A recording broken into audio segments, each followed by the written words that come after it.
Hello, welcome back to the channel.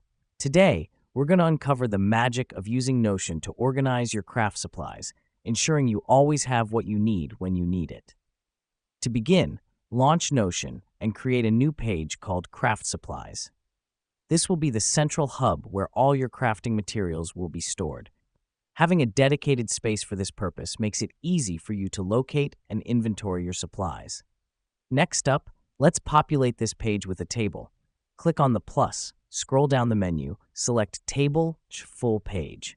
This helps us because it allows us to categorize our supplies in a structured manner, giving a clear view of what we have and what we need.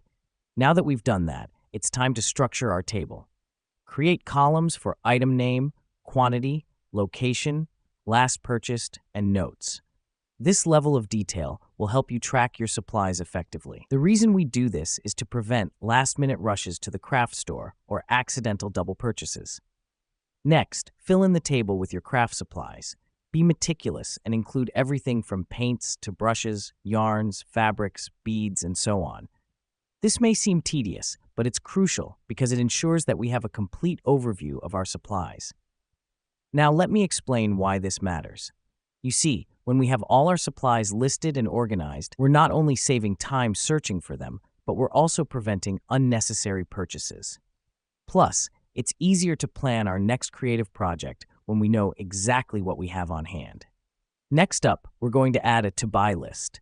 Simply add a new page under your craft supplies page and call it to-buy list.